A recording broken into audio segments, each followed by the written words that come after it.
Salut à toi l'ami, bienvenue dans cette vidéo. Aujourd'hui nous allons parler d'une séance bien spéciale. D'une pratique dans le paranormal que tout le monde connaît. Certains ont peur et d'autres pas. Certains y croient et d'autres pas.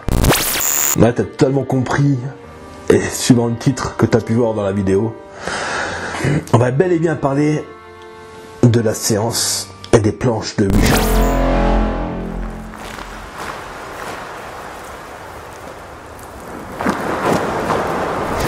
Le nom Ouija a été inventé aux États-Unis au début du XXe siècle par Charles Kennard et Elijah Bon. C'est pas Elijah Bon, c'est Elijah et plus loin Bon. Alors je sais pas si ça se dit Bon ou Bond. Mais enfin voilà, c'est les deux créateurs de la planche de Ouija. Le terme Ouija correspond à la juxtaposition. Le terme Ouija correspond à la juxtaposition, si ça se dit correctement, du terme oui, traduit de deux langues étrangères, du français et de l'allemand. Normalement, on devrait le prononcer Ouija. Oui pour le français et ya pour l'allemand. Mais on a pris l'habitude de dire Ouija. Donc normalement, le mot bien spécifique serait on va faire une séance de Ouija. C'est vrai qu'on a plus l'habitude de dire Ouija. Pourquoi alors ce terme Ouija? Parce qu'il s'agit d'une allusion à une question traditionnellement posée en début de séance. Esprit, es-tu là? Et on attend généralement la réponse de oui. C'est pour cela que ça s'est appelé Ouija. L'un des deux inventeurs de la Ouija, Charles Kennard, aurait prétendu que le mot Ouija signifierait bonne fortune en égyptien ancien et que ce nom lui aurait été indiqué par la planche de Ouija elle-même lors d'une séance de spiritisme. Cependant, ce nom de bonne fortune, la traduction de Ouija, aurait été unanimement démenti par les égyptologues. Bien que le mot Ouija soit passé dans un langage courant pour désigner ce type de dispositif, il s'agit néanmoins d'une marque déposée chez Parker Brothers. La planche du Ouija, elle, est arrivée en France après la Seconde Guerre mondiale, assez tardivement. Or, au début de celle-ci, lorsqu'elle est arrivée dans notre pays, elle a été désignée par différents noms que Ouija. On l'appelait alors planche parlante et planche à esprit. C'est ce qui l'amène aujourd'hui à 12 récits, 12 petits récits de personnes ayant pratiqué cette séance Ouija et qui nous racontent alors leurs aventures ou leurs mésaventures. Ce qui nous amène à notre premier témoignage de Justine, 32 ans, qui habite dans le New Jersey.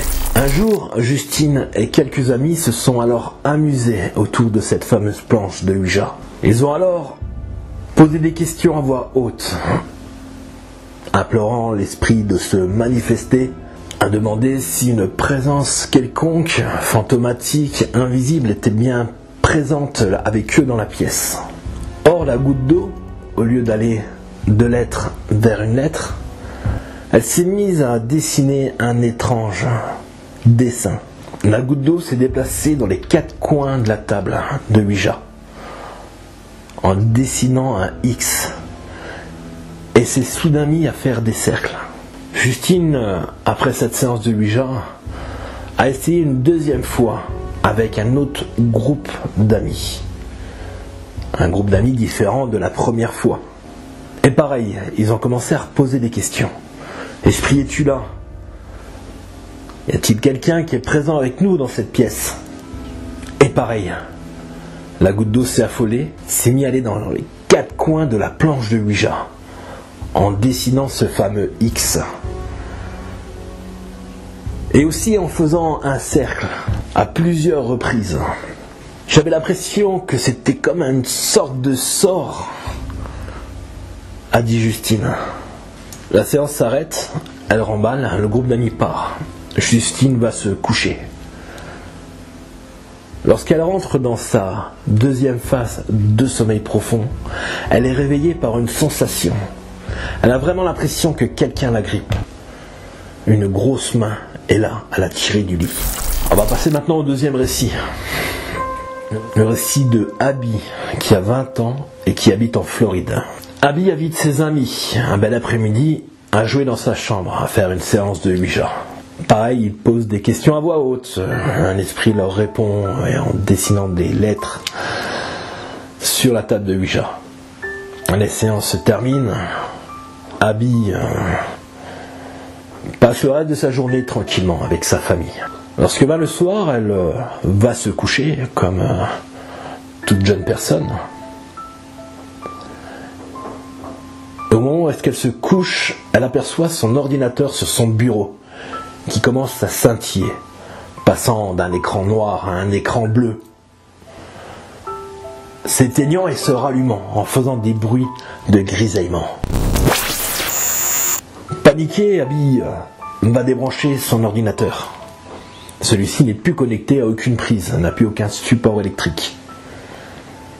Soulagée, elle va se recoucher lorsque soudain l'ordinateur se rallume, un écran noir, un écran bleu, avec des grésillements.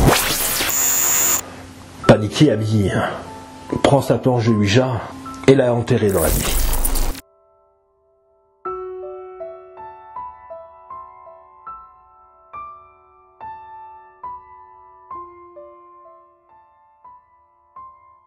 Troisième récit de Oceana, 30 ans, dans le New Jersey.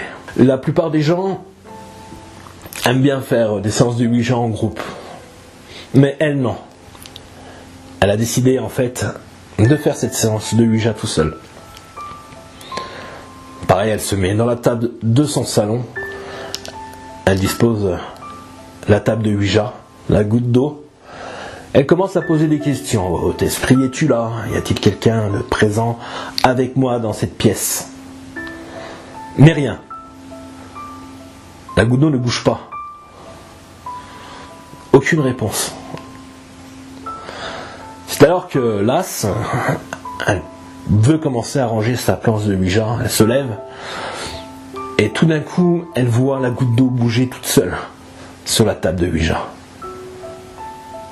Paniquée, elle prend la table de Ouija, la goutte d'eau, et la détruit.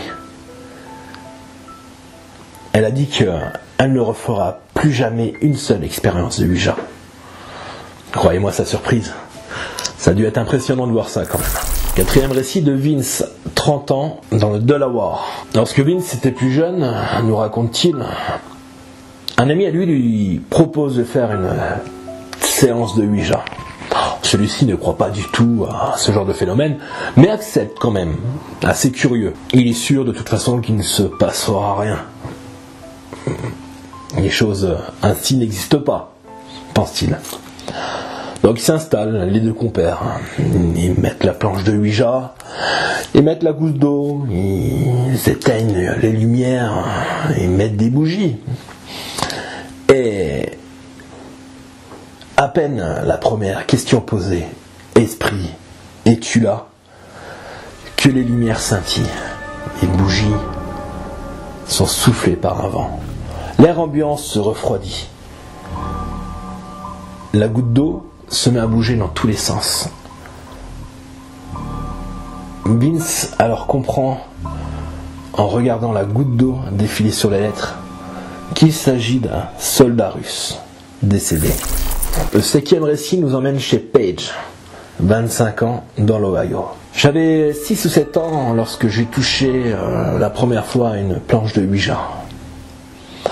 J'étais avec ma mère et ma sœur qui était âgée de 15 ans. On venait d'emménager dans une nouvelle maison qui était beaucoup plus spacieuse, mais beaucoup plus vieille que la dernière. Cette nuit-là, les 3 femmes mangeaient la pizza sur le plancher du salon.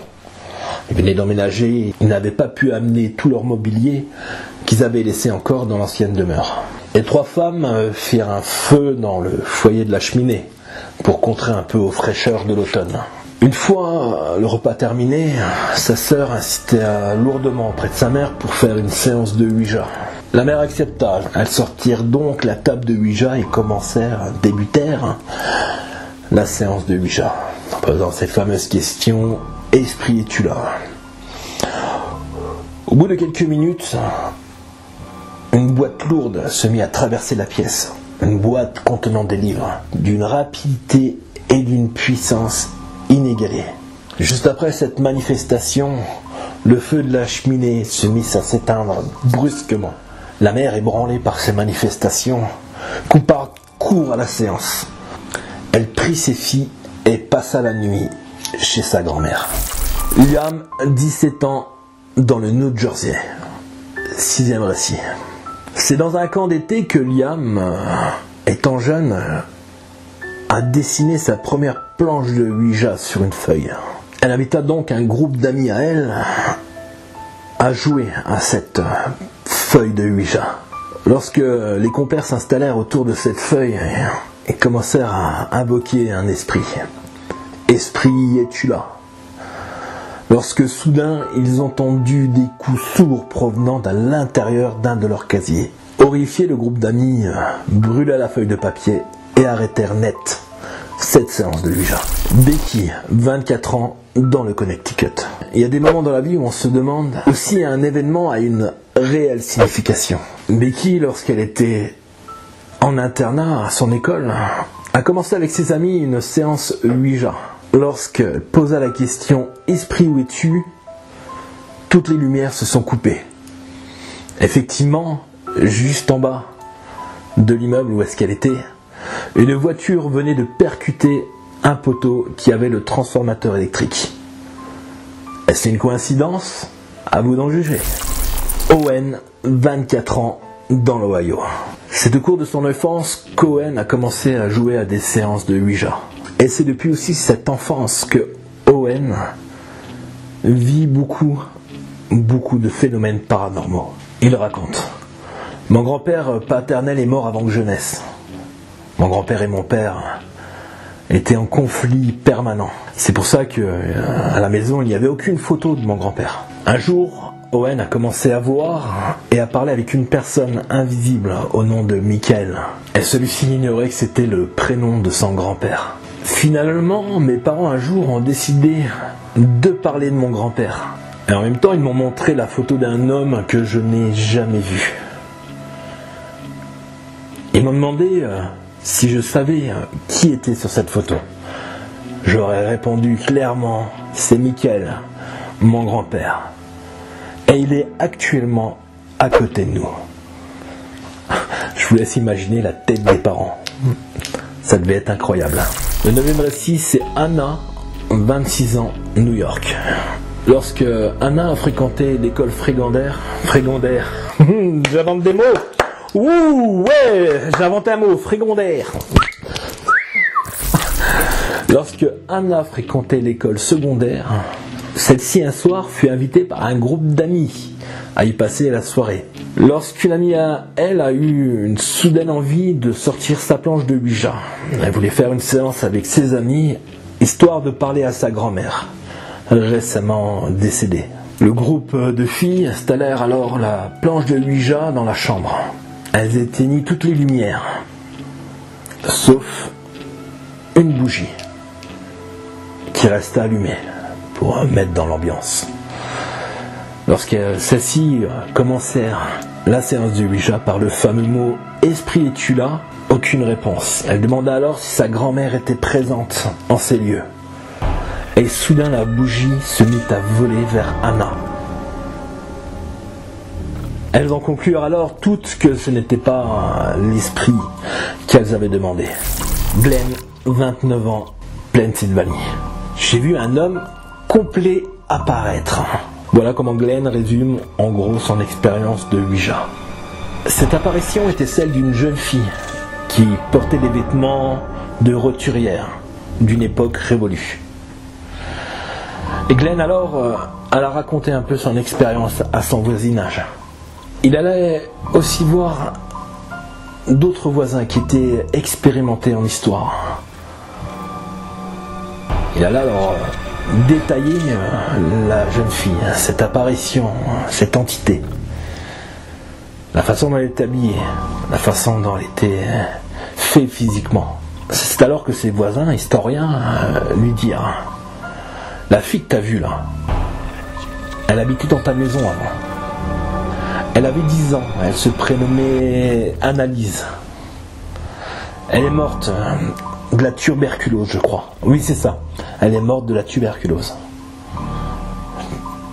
T'es pas tout seul dans ta maison, Glenn. Chérie, 29 ans, Loa. Alors qu'elle était étudiante, elle voulait passer une soirée avec ses amis, faire une séance de Ouija. Ils installèrent la planche de Ouija et commencèrent cette fameuse séance par ce fameux mot « Esprit, es-tu là ?» Mais rien ne se passèrent. Absolument rien, aucune réponse. C'est alors qu'ils décidèrent de ranger cette planche de Ouija. Ce que le groupe apprendra plus tard, c'est qu'effectivement, cette séance de Ouija a très bien fonctionné. En effet, d'étranges phénomènes se sont produits dans la maison depuis cette fameuse séance. Des verres se sont déplacés tout seuls sur la table. Elle a vu aussi une cuillère s'ajuster fortement dans une tasse de café, alors que personne ne s'y trouvait à proximité. Sans oublier ces fameux bruits de pas menant des escaliers à l'entrée de la maison, qui ont toujours été présents et n'ont jamais cessé. Voilà ce qui nous amène à notre dernier récit, le récit de Tommy, 25 ans, de New York. Lorsque Tommy était jeune, en internat, il rejoignait ses compères, ses amis pour une séance Ouija. Cette séance Ouija s'est terminée avec de mauvaises rencontres, de mauvais esprits. Il faut dire que le dortoir de ces jeunes gens était autrefois une morgue. C'était donc l'endroit idéal pour faire des pitreries avec ses amis. Mais le tout devient alors très sérieux, et ça très rapidement. La goutte d'eau commença à se déplacer très rapidement sur la planche de Ouija. Les esprits indiquèrent alors aux jeunes participants que 83 démons allaient venir se manifester dans cet endroit. Les amis alors stoppèrent net cette séance de Ouija. Mais les nuits qui suivirent, tout le monde était réveillé en pleine nuit. Des objets se déplaçaient, des lumières s'allumaient et s'éteignaient. C'était vraiment l'effroi total dans ce pensionnat. Juste au moment où est-ce qu'ils décidèrent tous de faire venir un prêtre pour bénir cet endroit. Une fois le prêtre parti, suivant les récits, tout s'est mis à s'arrêter brusquement. Mais Tommy, lui, a juré de ne plus jamais recommencer une seule séance Ouija de sa vie. Bon allez les amis, c'est fini pour cette vidéo. Je suis content de t'avoir raconté un peu ces récits par rapport à cette séance Ouija. N'hésite pas alors à me dire dans les commentaires ce que tu en penses de ces récits. Est-ce que tu y crois à ces témoignages des personnes vivant aux États-Unis? Est-ce que toi aussi t'es arrivé des effets secondaires, des choses incroyables lors d'une séance de Ouija? N'hésite pas à m'écrire tout ça dans les commentaires, j'ai hâte de te lire. Voilà, en attendant c'est fini. Je suis content de t'avoir tourné cette petite vidéo. J'espère que ça t'a plu. Si tu as envie de m'aider, il y a tout ce qu'il faut dans la description. Je t'ai mis des liens. Je t'ai mis aussi des liens des groupes où est-ce que vous pouvez me joindre sur Facebook.